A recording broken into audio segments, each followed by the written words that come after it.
Hello friends, वेदना stories में आपका स्वागत है। मेरी आज की कहानी है गोदना। सामने के खुले मैदान में अनगिनत पलाश वृक्ष के पत्तों पर फाल्गुनी धूप चमक रही थी। गुलमोहर की कलियां भी अपना शैशव पर तरुणाई सी चटकने तैयार थी। दूर कहीं बांसुरी की तान, ढोल और मांदल की थाप मन में मंचलाहट भर रही थी। कांचरू अपनी धूल धूसरी कछोटी घुटने तक लपेटा मिट्टी के टीले पर बैठा एक शाखा से विलग हुई टहनी से जमीन को रेत रहा था। मन में शायद कोई छवि थी जिसे उस धूल के चित्रपट पर उतार देना चाहता हो, लेकिन भोला भाला सा कांचरू न सिद्धस्त चित्रकार था और न ही कोई मूर्तिकार के मन में लहरों से डूबती उतरती उस छवि को गढ़कर साकार कर पाता। मन में ढेरों रसपगे भाव थे, शब्द थे जिन्हें कांचरू किसी कवि सा अभिव्यक्त भी नहीं कर सकता था। मन गुनिया के विचारों में ऐसा उलझा था, जिस तरफ देखता उसे सामने सलोनी गुनिया ही दिखाई देती। कांचरू कुछ अनमना सा ऊब कर जंगल के रास्ते जाती पगडंडी पर पैदल चल निकला। हाथ में वही नरम टहनी थी जिसे धूल पर कांचरू अपनी प्रिया का चित्र बना रहा था। उसकी बाईं हथेली में फंसी टहनी उसके साथ में घिसटते चली जा रही थी।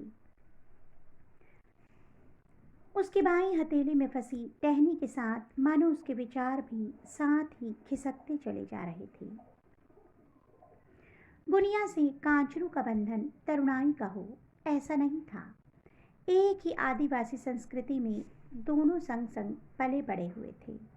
दोनों ने साथ साथ शैशव बालपन वह संधि में प्रवेश किया था। जानवरों को हकारने या जंगल से सूखी लकड़ियां बीनने, बालियों से अन्न झटकारना, कटीली झाड़ियों से खट्टी मीठे बेर तोड़ना, झील में तैरना सीखना, सब कुछ एक साथ किया था दोनों ने। गुनिया से कांचरू बचपन से ही स्नेह बंधन से बंधा था, पर जैसे जैसे गुनिया हरियाती गई, यौवनाई में बढ़ती गई, कांचरू का नेह बंधन गुनिया से पक्का और पक्का हो प्रेम बंधन में बदल गया। सुचिक्कर सांवली भरी भरी युवा देह वाली गुनिया आदिवासी सौंदर्य से परिपूर्ण कांचरू के मन में गहरी बैठती गई। दोनों ही जीविकोपार्जन के बहाने वन यात्रा पर चल निकलते। चलते चलते सघन वृक्षों की ओट से जब धरती पर धूप पड़नी रुक जाती, तब भी कांचरू गुनिया के नेत्रों की धूप के सहारे सारा जंगल छान लाता। गुनिया की सांवली मछली से चमकती त्वचा पर अंग अंग पर गोदना की कशीदाकारी थी। उसके पिंडली में सजा ज्यामितीय आकार का गोदना तो कांचरू के स्वप्न में भी आता था। गुनिया की ठोड़ी पर लगी गोदना की 3 बिंदियां उसके कान के ऊपरी भाग में पहने लच्छों के पास गोदना की बिंदिया तो कांचरू को पूरा सितारों से सजा आकाश लगती। वह कई बार निन्मेष उन गोदना के बिंदुओं को देखता रहता। गुनिया इस तरह देखे जाने पर कारण पूछती तो कांचरू झेप जाता। उसके अंग प्रत्यंग में गुदने में भरा सौंदर्य निहारते निहारते कांचरू की नज़र एक जगह पर कुछ ठहर जाती और उसकी सारी स्निग्धता, समर्पण, प्रेम, स्नेह वहीं ठहर से जाते। गुनिया की बाईं कलाई के पास कोहनी की तरफ एक नाम गुदा था, रेवा राम। यह नाम कांचरू को झंझोर डालता, उसके अंदर जैसे कुछ बुझ जाता। यह नाम कांचरू के कोमल मन पर मानो अप्रत्यक्ष ही प्रहार करता रहता। सहम कर कांचरू उस स्थान से अपनी नजरें फेर लेता। वह मानो उस जगह उस नाम को देखना ही नहीं चाहता था। यह नाम ही तो वह दुर्भाग्य था जो कई बरस पहले गुनिया को कांचरू से विभक्त करा ले गया था। बालपन में गुनिया का विवाह रेवाराम से हुआ था। हंसली, तोरण, लच्छे, कोड़िया हार, मोर पंख का फीता, गिलट का बाजूबंद, काले डोर में गुथे सिक्कों की माला पहने नववधु गुनिया जंगल के एक छोर से दिखाई न पड़ने वाले उस छोर की तरफ चली गई थी। तब मानो कांचरू की दुनिया भी अपने साथ विदा करके ले गई थी। कई साल गुनिया के बिना काचरू जंगल में भटकता रहा, सूखी लकड़ियां बीनने के बहाने या ढोर चराने के बहाने। लेकिन जंगल में मानो वह गुनिया की छाया को ही ढूंढता रहता और यूं ही बेसबब निरुद्देश्य मेघ सा भटककर खाली हाथ लौट आता। कुछ साल काचरू काचरू न रहकर कुछ और ही हो गया। फिर एक सुबह देखा, उजड़ी उजड़ी सी गुनिया उसके घास फूस और बांस की बनी झोंपड़ी के बाहर खड़ी थी। पूछने पर पता चला, रात में सोते समय शायद कोई आदमखोर जंगली जानवर रेवाराम को ले गया था। जंगल में बहुत ढूंढने पर उसकी धोती और फटा चीथा अंगरखा ही बरामद हुआ। गुनिया विखंडित दाम्पत्य के दुख में विसंकलित सी अव्यवस्थित मालूम दी। काचरू गुनिया की इस मनःस्थिति से बहुत दुखी था, लेकिन पता नहीं क्यों अंदर से कहीं प्रश्न भी था, क्योंकि घटनाक्रम कुछ भी रहा हो, उसकी गुनिया उसके पास थी। इस बात को भी कई बरस बीत गए थे। बालपन का विवाह गुनिया के अंतःस्थल से शैन्य शैन्य विस्मृत होता गया, लेकिन गुनिया के हाथ पर गुदा वो नाम अब भी दोनों की जीवन रेखा को विभक्त कर दो भागों में बांट देता था। लेकिन फिर भी दोनों के बीच का बचपन का आकर्षण सारी बाधाओं से दूर जंगल के विशाल वृक्ष के तने से लिपटी किसी लचीली बेल सा परवान चढ़ता रहता। उसके इस वर्धित प्रेम में जंगल की महती भूमिका थी। विकट अरण्य में बहुत गहरे अंदर तक चलते चले जाते गुनिया और काचरू अनेक पक्षियों की विभिन्न प्रकार की मंजुल आवाज सुनते, तेज पवन से झूमते वृक्षों की डालों की करकर फूलते टेसू, लाल रंग से कसमसाए गुलमोहर से उनका तीव्र आकर्षण रहता। डूबती सांझ में जब आकाश के बादल गुलाबी केसरिया रंग में रंग जाते, तब गुनिया और काचरू भी एक दूसरे के रंग में रंगे पगे बस्ती की तरफ लौट आते। रास्ते में दोनों तरफ नीम, आम, जामुन, पीपल के वृक्ष की कतार के मध्य से गुजरते दोनों कई बार निशब्द हो जाते, पर दोनों के नयन व मन एक दूसरे के साथ का वार्तालाप अनवरत रहता। ऐसे में कई बार काचरू की आंखों में गुनिया की कोहनी के पास का गोदना गोंद जाता और फिर काचरू उसी चिर परिचित ठहराव से उलझ जाता, लेकिन जल्द ही गुनिया की बोलती आंखें उसे उसकी स्नेह धारा से पुनः जोड़ देती। नदी के मुहाने पर मैदान के उस तरफ अमराई के साथ बांसों के जंगल थे। चारों तरफ खिली श्वेत दुग्ध धवल कांस पर दिन के अंतिम प्रहर की धूप अपनी लगतक से चमक रही थी। कुछ दूर जाने पर सांझ गहरा पर झुटपुटी सी हो जाती। बांस के झुरमुट के ऊपर उजली पंचमी का तिहाई चांद उग चला था। रात रानी की झाड़ियां, हर सिंगार के फूलों के लदे फदे पेड़, कदम्ब की सरसराती शाखें काचरू और गुनिया का आत्मिक प्रेम जगा जाती और दोनों एक दूसरे के लिए हर सिंगार के जमीन पर पड़े फूल चुनने लगते। इससे भी मन नहीं भरता तो गुनिया काचरू को सहारा दे कुछ ऊंचा उठा देती और काचरू उन फूलों की छोटी छोटी डालों को हिला देता और फिर दोनों शाखाओं से झरे फूल एकत्रित कर एक दूसरे पर उलट देते। फूल एकत्रित करने और उछालने का क्रम तब तक चलता जब तक कि दोनों के अंतस फूलों की सुवास से गमक न उठते। दोनों एक दूसरे की चुहल करते करते छेड़छाड़ कर उतर आते। ऐसे में काचरू से गुनिया का कोहनी के समीप खुदा गोदने वाला हाथ टकरा जाता और काचरू किसी चोरी के अपराध बोध में काफिल शांत पड़ जाता। गुनिया इस अचानक आए ठहराव का संकेत समझ नहीं पाती और दोनों हर सिंगार के फूलों से रिक्त अपनी डलियां लेकर लौट आते। शरद ऋतु की चांदनी का नील निर्भीक आकाश जल्दी ही दोनों के मन के अंतराल को काट देता और फिर दोनों निकल पड़ते अपनी प्रेम यात्रा पर। इस तरह कई दिन मास में परिवर्तित हो बीत जाते। कई बार गुनिया काचरू के लिए भात भाजी की बियारी अपने आंचल में या फिर टोकरी में छुपा ले आती, जिसे काचरू छक कर आत्मा तक तृप्त होकर खाता। काचरू के उदर की तृप्ति गुनिया के नेत्रों में आत्म संतुष्टि की प्रसन्नता बन निखर जाती।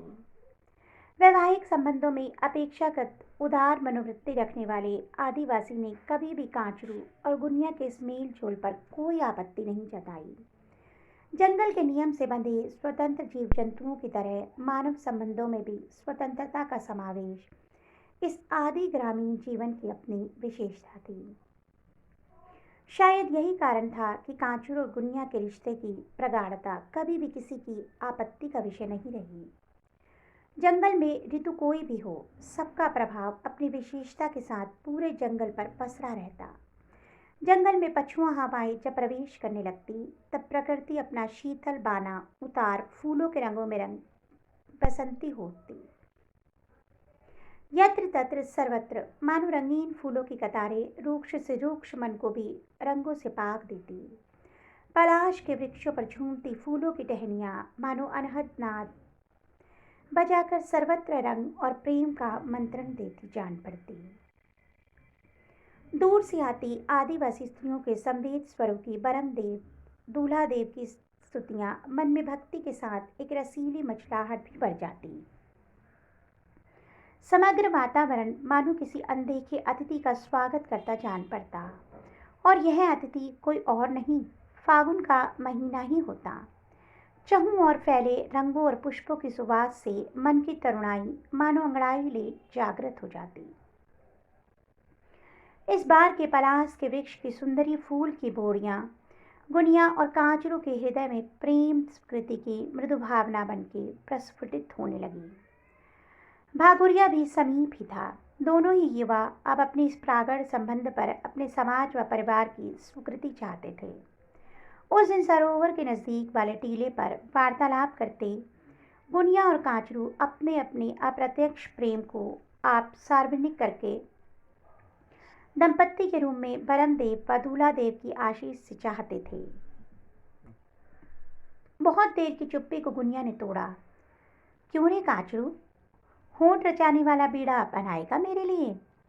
गुनिया के इस खुले खुले प्रस्ताव से कांचरू को छेप सा गया। गुनिया पुनः बोली, अरे तू लजा गया? कांचरू ने संभल कर मुंह से किक की आवाज निकालकर अस्वीकृति दर्शाई और फिर टेसू के रंग वाले सुर्ख गालों में प्रसन्नता भरकर बोला, तू आएगी मेरा पान खाने? गुनिया बोली, सज धज के आऊंगी। इस तरह इस संक्षिप्त वार्तालाप में यह प्रागाढ़ संकेत था कि दोनों का प्रेम अब अंतिम स्थिति दाम्पत्य को प्राप्त करने वाला था। भगौरिया हाट वाले दिन गुनिया अपने सारे गहने पहन नीले किनारे वाली लाल धोती में किसी वन देवी से सुंदर लग रही थी। उंगलियों से लेकर कलाई तक बंधे हाथ फूल का गहना कांप कर कभी भी गुनिया की बेचैनी तो कभी उसकी स्वाभाविक लाज दर्शा देता। सफेद बुशर्ट और लाल रंग के गमछे में लग तक कांचरू भी गुनिया की तरह ही अपनी प्रेम प्राप्ति के लिए तैयार था। दोनों ही अपने संगी संबंधियों के साथ बहकते संभलते हाट की तरफ चल निकले। झूलों की चर चर मणिहारिणों की आवाज़ें, मेले ढेले की हलचल, बांसुरी की तान, परमांदल की थाप, सब जैसे कांचूर और गुनिया के दाम्पत्य की शुभकामना देने आए हों। उत्सव मेले की रेलम तेल के बीच फागुन की उड़ती गुलाल सारे माहौल को हुरियारा बनाए दे रही थी। ऐसे में लजाती गुनिया ने भूं के इशारे से पूछा, पान लाई हो या नहीं? कांचरू प्रसन्नता की लहर में बहता मानो वापस लौटा। अपनी कलावा बंधे हाथों से उसने गुनिया की तरफ पीड़ा बढ़ाया। गुनिया ने उसी कोहनी के पास गुदे गोदना वाले हाथ को आगे बढ़ाया। गहरा स्याह गोदना, रेवा राम, कांचरू के मानस पटल पर काली छाया बनके छा गया। हाथ से पान जमीन पर जाके गिर के धूल में मिल गया।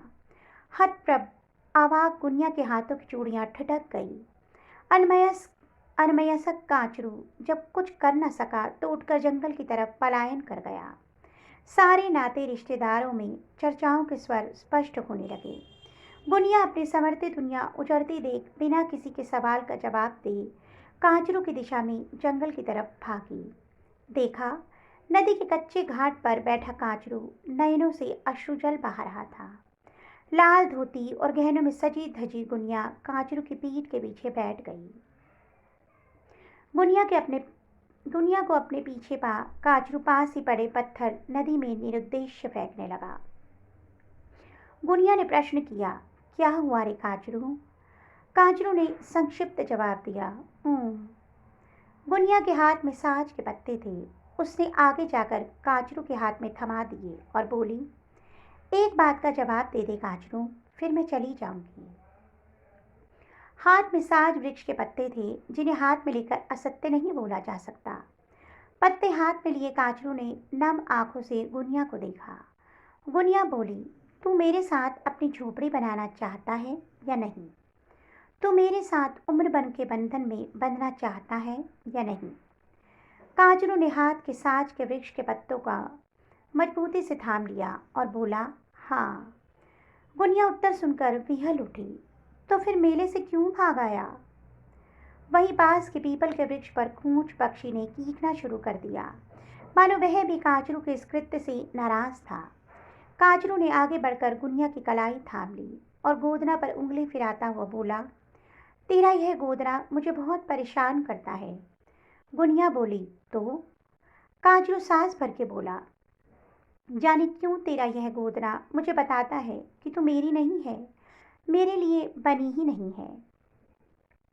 मानव मन की इतनी क्लिष्ट और बारीक बात सुन गुनिया निरुत्तर हो गई। कजरारी आंखें पनिया गई। अचानक से उठकर पास ही पड़ी बबूल की सूखी डाल उठा ली और उसके कांटे से अपना गोदना शत विक्षत कर डाला। कांचरू हड़बड़ा कर ऐसा करने से रोकने दौड़ा, तब तक गुनिया की कलाई बहते रक्त से सनने लगी थी। कांचरू ने जल्दी से अपने गले में डला गमछा निकालकर गुनिया के रक्त स्रावित कलाई पर बांध दिया। गुनिया रुंधे गले और बहते आंसू से बंधी हिचकी के साथ संवेद स्वर में बोली, कांचरू, तू इस गोदने से परेशान है?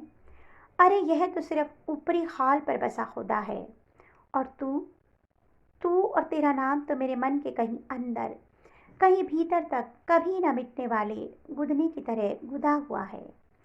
ऊपरी गोदना तो कभी भी मिट जाएगा कांचरू, पर अंदर जो गुदना है वह तू क्या कभी मेट सकता है? खैर, महारानी बरमदेव के आशीषों से गुदा है तेरे नाम का गोदना मेरे मन की दीवारों पर।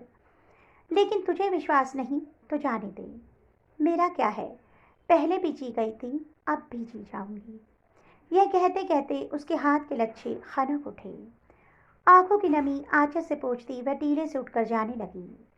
पीछे से कांचरू जैसे सब कुछ समाप्त होने वाला हो यह भाप कर तड़फड़ा कर दौड़ पड़ा और उसने गुनिया का वही कोहनी के नीचे गोदने वाला हाथ थाम लिया। खुशी में बसंती बयार हुलस कर बह निकली। जंगल में पक्षियों का कलरव प्रसन्नता से चिहुक उठा। दूर से आती बांसुरी की स्वर लहरी बादल की थाप के स्वर और तेज हो गए। तो दोस्तों, आपको मेरी ये प्यार भरी कहानी कैसी लगी? कमेंट बॉक्स में अवश्य बताइएगा। अगर आपको मेरी कहानी अच्छी लगी तो मेरी कहानी को लाइक कीजिए और चैनल को सब्सक्राइब करना मत भूलिए। जल्द ही एक नई कहानी के साथ मिलूंगी, तब तक के लिए बाय बाय।